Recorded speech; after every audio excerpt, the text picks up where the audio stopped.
Praise the Lord. അനുഗ്രഹിക്കപ്പെട്ട നല്ല പ്രഭാതത്തിനായി ദൈവത്തെ സ്തുതിക്കുന്നു.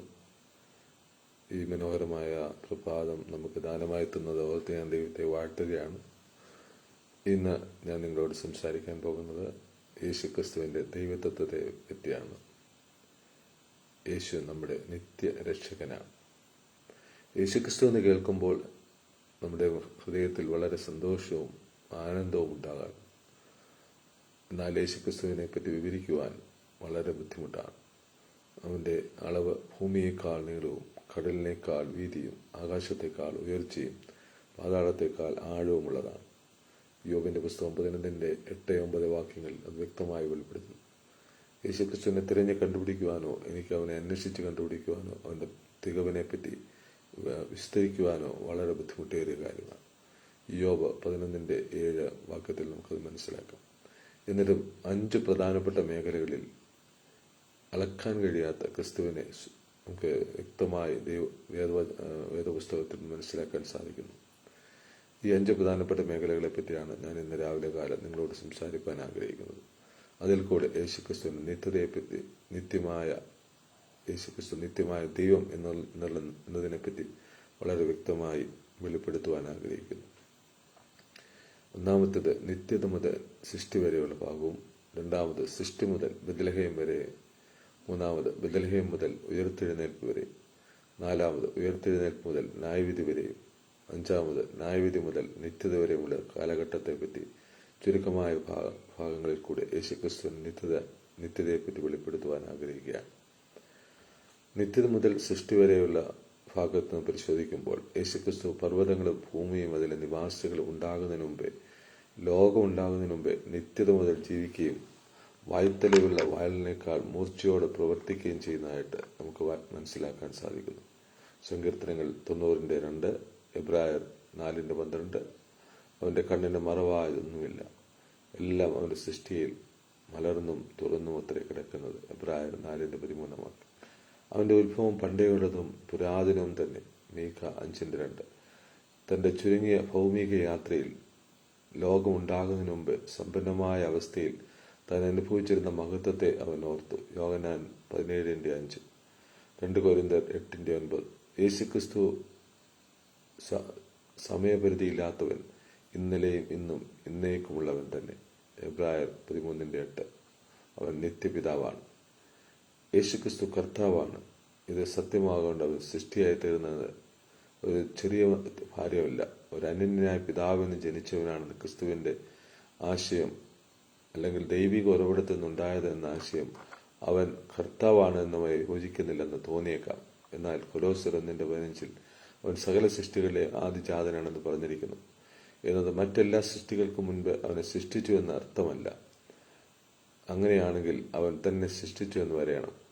കാരണം അവനിൽ സർവ്വം സൃഷ്ടിക്കപ്പെട്ടിരിക്കുന്നു. എല്ലാറ്റിനു മുമ്പേ അവൻ ഉണ്ടായിരുന്നു, ഉണ്ട്. കൊലോസ്യർ 1:16-17 വാക്യം. അതുകൊണ്ട് ആദിജാതൻ എന്ന കൊലോസ്യർ 1:15 വാക്ക് ആലങ്കാരിക അർത്ഥത്തിൽ മനസ്സിലാക്കണം. അത് നിലവാരത്തെ അഥവാ പദവിയെ സൂചിപ്പിക്കുന്നു, അല്ലാതെ ആരംഭത്തെ അല്ല.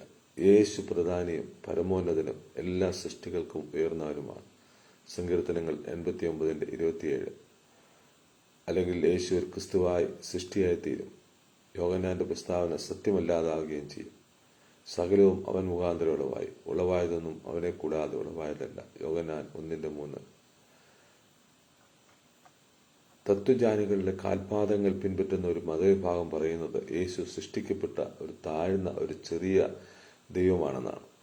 അവർ കൊലോസ്യർ 1:18 ആദിയിൽ എന്നർത്ഥമാക്കി യേശുക്രിസ്തുവിന് ഒരു ആരംഭമുണ്ട് എന്ന് തെറ്റിദ്ധരിച്ചിരിക്കുന്നു. എങ്ങനെയായാലും സന്ദർഭം പറയുന്നത് ക്രിസ്തുവിന് ഒരു ആരംഭമുണ്ടായിരുന്നു. സകലത്തിൻ്റെയും കാരണഭൂതനും അവൻ ആരംഭകർത്താവും അത്രേ എന്നാണ്. അവൻ എല്ലാറ്റിൻ്റെയും ഉറവിടമാണ്. ഈ മതസംഘടന വെളിപ്പാട് 3:14 ആരംഭം എന്ന വാക്കും തെറ്റിദ്ധരിച്ചിരിക്കുകയാണ്. യേശുവിൻ്റെ നിത്യമായ അവസ്ഥയെ അവർ നിഷേധിക്കുകയാണ്. ദൈവ സൃഷ്ടിയിൽ ആദ്യം സൃഷ്ടിച്ചവനാണ് യേശു എന്ന് പറയുന്ന ഒരാൾ അവൻ ആരംഭമാണെന്ന് പറയുന്നതിന് പകരം പിതാവായ ദൈവത്തിന് ഒരു ആരംഭമുണ്ടെന്ന് പറയണം. കാരണം അതേ വാക്കാണ് വെളിപ്പാട് 21:6 കൂടാതെ. അങ്ങനെയെങ്കിൽ അവർക്ക് രണ്ടുപേർക്കും ആ സന്ദർഭത്തിൽ അവസാനമുണ്ടെന്നും പറയേണ്ടി വരും. ഒരാൾ പിതാവും പുത്രനും പരിശുദ്ധാത്മാവും നിത്യമായ അവസ്ഥയിൽ കണ്ടാൽ ബൈബിൾ സന്ദേശങ്ങൾ എല്ലാം ഒന്നിനൊന്ന് യോജിക്കുന്നതായി കാണാം. യേശു ആദിയിൽ ദൈവത്തോടുകൂടെ മാത്രമായിരുന്നില്ല എങ്കിൽ പിന്നെ അവൻ ദൈവമായിരുന്നു. അപ്പോൾ അവൻ നിത്യത ചോദ്യം ചെയ്യാനാവാത്തതാണ്. യോഹന്നാൻ 1:1. യേശുവിന് ഒരേ സമയം ദൈവത്തോടുകൂടെ ആയിരിക്കാനും ദൈവമായിരിക്കാനും എങ്ങനെ കഴിയുമെന്നത് വിവരിക്കാൻ അസാധ്യം.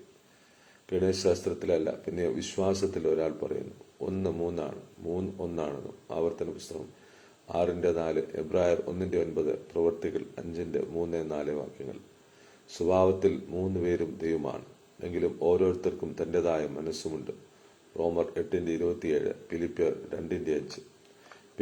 ബൈബിളിലെ ദൈവം യോജിച്ചിരിക്കുന്ന 3 വ്യക്തികളായി എന്നത് തർക്കമറ്റ കാര്യമാണ്. പക്ഷെ മനുഷ്യർക്ക് വിവരിക്കാൻ അസാധ്യമാണ്.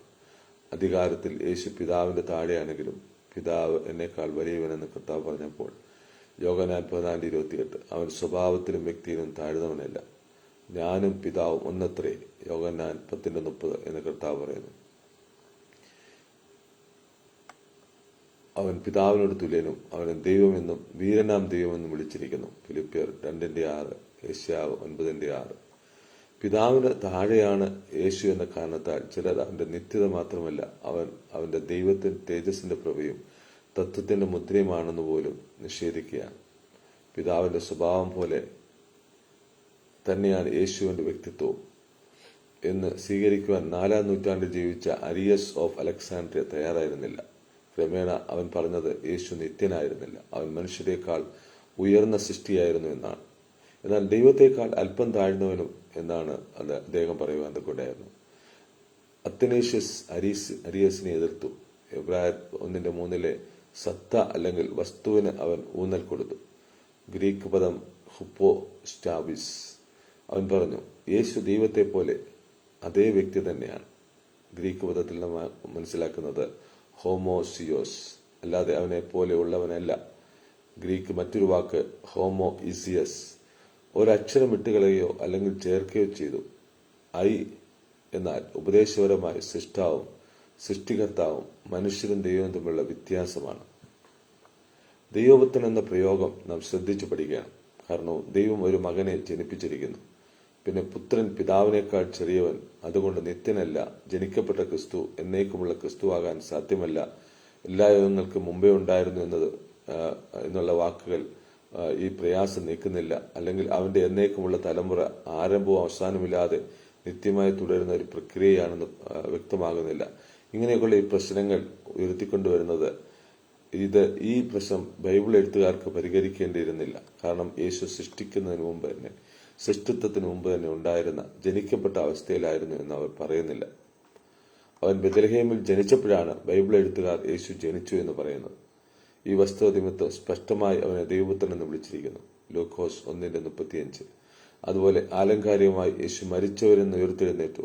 സ്വർഗത്തിൽ മഹത്വീകരിക്കപ്പെട്ടപ്പോൾ മരിച്ചവരിൽ ആദിജാതൻ എന്ന് പറഞ്ഞിരിക്കുന്നു. പ്രവർത്തികൾ 13:30-35. അപ്പോൾ യേശുവിനെ ദൈവപുത്രൻ എന്ന് ബൈബിൾ വിളിച്ചിട്ടുണ്ട്. എന്നാൽ സൃഷ്ടിത്വത്തിന് മുമ്പ് അവൻ ആ പേരിൽ അറിയപ്പെട്ടിരുന്നില്ല. സൃഷ്ടിത്വത്തിന് മുമ്പ് പിതാവ് പുത്രൻ ബന്ധമുണ്ടായിരുന്നുവെങ്കിൽ പുത്രന് പിതാവിനോളം പ്രായമുണ്ടായിരിക്കില്ല. അതിലുപരി സൃഷ്ടിക്ക് മുമ്പ് ഒരു കുടുംബ പരിതസ്ഥിതി ഉണ്ടായിരുന്നുവെങ്കിൽ അമ്മ എവിടെയെന്ന് ഒരാൾ അതിശയിച്ചേക്കാം.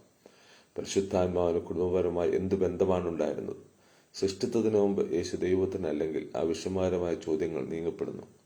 യേശു ഇപ്പോൾ ദൈവപുത്രനാണ്. പാപികൾ ആ വസ്തുത ഹൃദയപൂർവ്വം വിശ്വസിക്കണം. റോമർ 10:9-10. എപ്പോഴാണ് അല്ലെങ്കിൽ ഏതർത്ഥത്തിലാണ് യേശുവിനെ ആ പേർ വിളിച്ചതെന്ന് പാപികൾ അറിയേണ്ട ആവശ്യമില്ല. എങ്ങനെയായാലും ആ ദൈവത്വത്തിലെ ബന്ധത്തിന്റെ അർത്ഥവും ആ പേരിന്റെ വിലയും ഓരോ പാപിയും മനസ്സിലാക്കി ജീവിക്കണം. പിതാവിന് തന്റെ പ്രിയപുത്രനോട് സ്നേഹത്തിൽ എല്ലാവർക്കും സന്തോഷിപ്പാൻ കഴിയും. ദൈവത്തിൽ നിന്ന് ദൈവപുത്രൻ ഒട്ടും കുറഞ്ഞവരല്ല എന്നത് പലർക്കും ഇടർച്ചയും തടങ്ങൽപ്പാറയുമാണ്. റോമൻ 9:33. യഹൂദന്മാരിൽ അധികം ഉദാരമതികളും അവനൊരു നല്ല മനുഷ്യനെന്ന് പറഞ്ഞ് അവന്റെ ദൈവികത്വത്തെ കുറച്ചു കളയാൻ ശ്രമിച്ചവരുമാണ്. യോഹന്നാൻ 7:12. എന്നാൽ പലരും, അതായത് യഹൂദന്മാർ, തത്വജ്ഞാനികൾ, മറ്റുള്ളവരൊക്കെ യേശുവിനെ ദൈവത്തിൽ നിന്ന് കുറഞ്ഞവനായി കാണുന്നു. ചിലർ എതിർദിശയിലേക്ക് അങ്ങേയറ്റം പോകുന്നു. അവർക്ക് ദൈവവും പുത്രനും തമ്മിലുള്ള വ്യത്യാസം മനസ്സിലാകുന്നില്ല. മൂന്നാം നൂറ്റാണ്ടിലെ മൊണാർക്കിയർ എന്ന് പറയപ്പെട്ടവർ പുത്രൻ പിതാവായിരുന്നു എന്ന് ഉറപ്പിച്ചു പറയുന്നു. യോഹന്നാൻ 10:30, 14:9 തെറ്റായി അവർ ഉപയോഗിക്കുന്നതായിട്ട് കാണാൻ കഴിയും. അവർ യേശുവിനെ പ്രപഞ്ചത്തിന്റെ ദൈവം പിതാവ് എന്ന് വിളിക്കുന്നു. പാട്രിപാസിയൻസ് എന്നറിയപ്പെട്ട ഒരു കൂട്ടം പിതാവ് കഷ്ടപ്പെടുകയും ക്രൂശിൽ മരിക്കുകയും ചെയ്തു എന്നാണ് പറഞ്ഞത്. ദൈവം ഏകൻ മാത്രമെന്ന് വിശ്വസിച്ചിരുന്ന മൂന്നാം നൂറ്റാണ്ടിലെ ഒരു കൂട്ടരിൽ നിന്നാണ് ഇതുവരെ ആ വിശ്വാസം വരുവാനിടയായത്. പല തിരുവെഴുത്തുകളും തെറ്റായി ഉപയോഗിച്ചുകൊണ്ട് പിതാവിനെയും പുത്രനെയും വേർപിരിക്കുവാൻ സാധ്യമല്ല എന്നാണ് അവർ പറയുന്നത്. സൃഷ്ടി മുതൽ ബെത്ലഹേം വരെയുള്ള ഭാഗത്ത് നമുക്ക് നോക്കാം. നാം മനുഷ്യനെ ഉണ്ടാക്കുക എന്ന പ്രസ്താവനയിൽ ഉൽപ്പത്തി 1:26 സൂചിപ്പിക്കുന്നത് സൃഷ്ടിത്വത്തിൽ ചുരുങ്ങിയത് ദൈവികമായ ഒരു സഹായമെങ്കിലും ഉണ്ടായിട്ടുണ്ട് എന്നത് പഴയ നിയമ ഭേദഭാഗങ്ങളിൽ വ്യക്തമാക്കിയതുപോലെ ഒരു സഹായി ആത്മാവായി നമുക്കിവിടെ വ്യക്തമായി കാണാൻ കഴിയും. ഉൽപ്പത്തി 5:2, 33:4, സങ്കീർത്തനങ്ങൾ 104:30, യോബ് 26:13 എന്നീ ഭാഗങ്ങൾ നോക്കുക. വചനമായി തിരിച്ചറിയുന്ന യേശുക്രിസ്തുവായിരുന്നു ഒരു സൃഷ്ടിയിൽ ദൈവത്തോട് കൂടെ നിന്നിരുന്നത്. ആദിയിൽ വചനമുണ്ടായിരുന്നു, വചനം ദൈവത്തോടു കൂടെയായിരുന്നു, വചനം ദൈവമായിരുന്നു.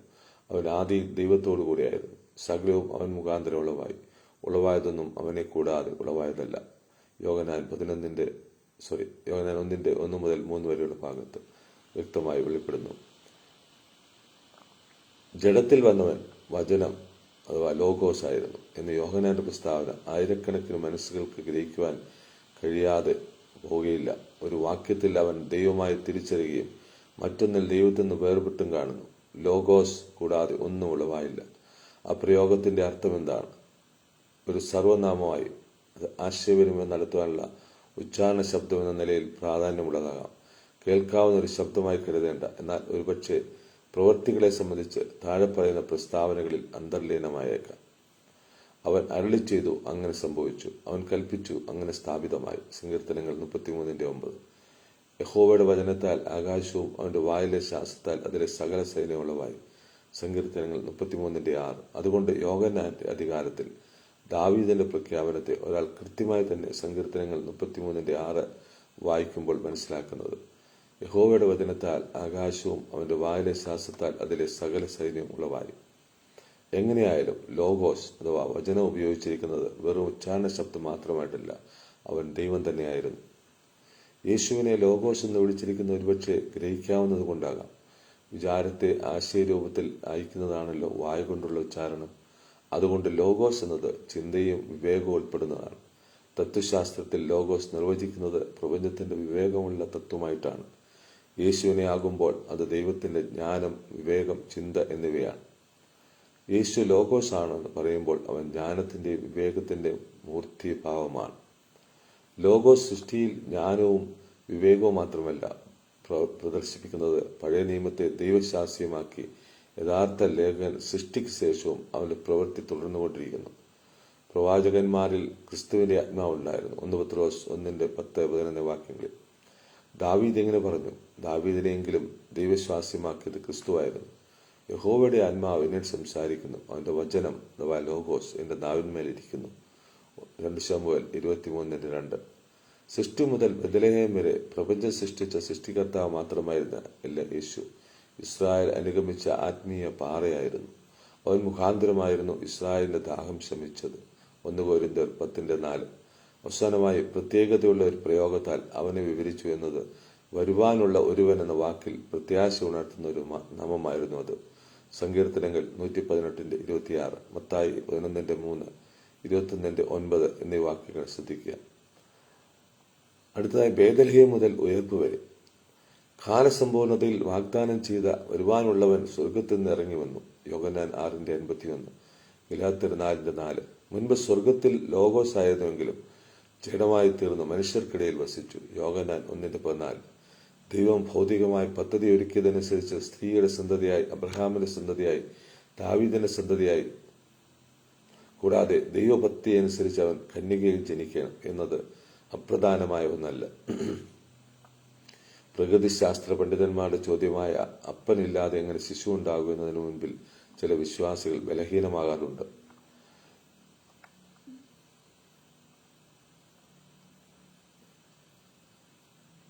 രണ്ട് രക്ഷകർത്താക്കൾക്ക് ഒരു കുഞ്ഞ് എങ്ങനെയുണ്ടാകും എന്ന ചോദ്യത്തിന് മറുപടി പറയാൻ പ്രകൃതിശാസ്ത്ര പണ്ഡിതന് കഴിയുകയില്ല. സഭാപ്രസംഗി 11:5 ഒരു രക്ഷകർത്താവിന് ജനിക്കുന്നതിനേക്കാൾ കൂടുതൽ പറവാൻ സാധ്യമല്ല. യേശു രണ്ട് രക്ഷകർത്താക്കൾക്ക് ജനിച്ചു എങ്കിൽ ശേഷിച്ച നമ്മേക്കാൾ അവൻ ശ്രേഷ്ഠൻ ആയ ദൈവം തന്നെ.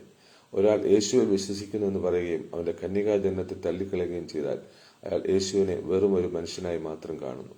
അവൻ മുഴുവനായും മനുഷ്യൻ മാത്രമാണെങ്കിൽ അവന്റെ രക്തം മറ്റു മനുഷ്യരുടേതിന് തുല്യമല്ല. അപ്പോൾ അവന്റെ രക്തത്തിന് രക്ഷിപ്പാനുള്ള ശക്തിയില്ല എന്ന് വരും. അവൻ പൂർണ്ണമായും മനുഷ്യൻ മാത്രമാണെങ്കിൽ അവന് കല്ലറയിൽ നിന്ന് എഴുന്നേറ്റ് വരുവാനോ മറ്റുള്ളവരെ ഒളിപ്പിക്കുവാനോ കഴിയുകയില്ല. അപ്പോൾ പിന്നെ അവന്റെ ദൈവികത്വത്തിന് കന്യകാജനനം ഒഴിച്ചുകൂടാനാകാത്തതാണ്. കന്യകാജനനം കൂടാതെ ക്രിസ്ത്യാനിത്വം രക്ഷിക്കുന്ന രക്തമില്ലാതെയും ഉയർത്തെഴുന്നേൽപ്പില്ലാതെയും ഇരിക്കും. അപ്പോൾ അത് ഈ ലോക ജീവിതത്തിൽ മാത്രമുള്ള സാമൂഹിക സുവിശേഷം മാത്രമായി ചുരുങ്ങും. യേശുവിന്റെ ദൈവികത്വം മാനുഷികമല്ല. ദൈവിക പിതാവിനെ ആശ്രയിച്ചിരിക്കുന്നതുകൊണ്ട് അവനെ ദൈവപുത്രൻ എന്ന് വിളിച്ചിരിക്കുന്നതിന്റെ പ്രാധാന്യം പ്രകടമാണ്. മറ്റെന്തിനേക്കാളും കൂടുതലായി 82 പ്രാവശ്യം മനുഷ്യപുത്രൻ എന്ന് അവൻ സ്വയം തന്നെ വിളിക്കുന്നതിന്റെ പ്രാധാന്യവും യേശു മനസ്സിലാക്കി. അവൻ മനുഷ്യപുത്രനായിരുന്നതുകൊണ്ട് ലോകത്തിന്റെ പാപത്തിന് രക്തം ചിന്തുവാൻ കഴിഞ്ഞു. മത്തായി 26:28, എബ്രായർ 2:9, 9:22, 1 യോഹന്നാൻ 2:2. മനുഷ്യപുത്രനായതുകൊണ്ട് അവന് മനുഷ്യരുടെ ബലഹീനതയോട് സഹതാപം കാണിപ്പാൻ കഴിഞ്ഞു. എബ്രായർ 2:17, 16, 4:15 എന്നീ വാക്യങ്ങളിൽ മനസ്സിലാക്കാൻ കഴിയും. അവൻ ദൈവിക മനുഷ്യപുത്രനായതുകൊണ്ട് അവൻ മർത്യനായി മരിച്ച് മരണത്തെ കീഴ്പ്പെടുത്തുവാൻ കഴിഞ്ഞു. യോഹന്നാൻ 11:25-27 വരെ, 4:19, 2 തിമോഥെയോസ് 1:10 വാക്യങ്ങളിൽ വ്യക്തമാണ്. ദൈവം ജഡമായി തീരുക എന്നത് വലിയ വില കുറഞ്ഞ ഒരു ഏർപ്പാടാണെന്ന് ചില ആളുകൾ കരുതുന്നു. ഉദാഹരണമായി തത്വജ്ഞാനികൾക്ക് ജഡം തിന്മയായിട്ടാണ് തോന്നുന്നത്. അവരെ സംബന്ധിച്ച് ദൈവം ജഡമായി തീർന്നില്ല. എന്നാൽ വാസ്തവത്തിലുള്ള മനുഷ്യൻ യേശു സ്നാനമേറ്റപ്പോൾ അവനിലേക്ക് വരികയും അവനെ ക്രൂശിൽ തലശേഷം അവനെ വിട്ടുപോവുകയും ചെയ്തു എന്ന് ഡോസറ്റിക് തത്വജ്ഞാനികൾ യേശുവിന്റെ മനുഷ്യത്വത്തെ നിഷേധിച്ച് അവന്റെ ജനനവും മരണവുമെല്ലാം വാസ്തവമാക്കാതെ ഒരു കാഴ്ചയാക്കി അവനെ ഒരു ഫാൻഡത്തെ പോലെയാക്കുകയാണ്. ചില അവിശ്വാസികൾ യേശുവിനെ ഒരു പുരാണ കഥയാക്കി മാറ്റുന്നു. അവർ അങ്ങനെ ചെയ്തുകൊണ്ട് അവർ പറയുന്നത് ജോർജ് വാഷിംഗ്ടനെയും ജൂലിയസ് സീസറെയും മഹാനായ അലക്സാണ്ടറിനെയും എളുപ്പം ഇതിഹാസമാക്കി മാറ്റാം എന്നാണ്. അതിന്റെ ഫലമായി അവിശ്വാസികളിൽ അധികവും AD 1-ാം നൂറ്റാണ്ടിൽ ശാരീരികമായി വാസ്തവത്തിൽ ജീവിച്ച യേശുവിനെ ചോദ്യം ചെയ്യുന്നില്ല. എല്ലാ വിവാദങ്ങൾക്കുപരി ദൈവഭക്തിയുടെ മർമ്മം വളരെ വലുതാണ്. 1 തിമോഥെയോസ് 3:16 ദൈവത്തിന് എങ്ങനെ ജഡമാകാൻ കഴിഞ്ഞുവെന്നോ വീണ്ടും എങ്ങനെ മഹത്വം സ്വീകരിച്ചു എന്നോ വിശദീകരിക്കാൻ ഒരു മനുഷ്യ മനസ്സിന് സാധ്യമല്ല. പക്ഷെ വസ്തുത വിശ്വസിക്കുവാൻ നിസ്സാരം. ദൈവം ഒരുവനല്ലോ, ദൈവത്തിനും മനുഷ്യർക്കും മധ്യസ്ഥനും, അതായത് ക്രിസ്തുയേശു എന്ന ഏകൻ. 1 തിമോഥെയോസ് 2:5 അവൻ ദൈവത്തിൽ നിന്ന് വന്നു തന്റെ വാസസ്ഥലത്തേക്ക് എങ്ങനെ തിരിച്ചുപോയെന്നതും അവന് മാത്രം അറിയാം. ഞാൻ തന്നെ വഴിയും സത്യവും ജീവനുമാകുന്നു. ഞാൻ മുഖാന്തരമില്ലാതെ ആർക്കും പിതാവിന്റെ അടുക്കൽ എത്തുവാൻ സാധ്യമല്ല. ഈ പ്രഭാതത്തിൽ ഇത്രയും വളരെ വ്യക്തമായി യേശുക്രിസ്തുവിന്റെ നിത്യതയെപ്പറ്റി വിശദീകരിപ്പാൻ ചിന്തിപ്പാൻ നമുക്ക് ദൈവം സഹായിച്ചു. തുടർന്നുള്ള 2-3 പോയിന്റുകൾ അടുത്ത ആഴ്ച നമുക്ക് ചിന്തിക്കാൻ ദൈവം നമ്മെ സഹായിക്കട്ടെ. അതുവരെ നമുക്ക് കർത്താവിന്റെ സാന്നിധ്യം കൃപയും അനുഭവിച്ച് മുന്നോട്ട് പോകുവാൻ ദൈവമായ കർത്താവ് നമ്മെ ഓരോരുത്തരെയും സഹായിക്കട്ടെ എന്ന് പ്രാർത്ഥിച്ചുകൊണ്ട് എന്റെ വാക്കുകളിൽ നിന്ന് വിരമിക്കുന്നു. ദൈവം നിങ്ങളെല്ലാവരെയും ധാരാളമായി അനുഗ്രഹിക്കുമാറാകട്ടെ.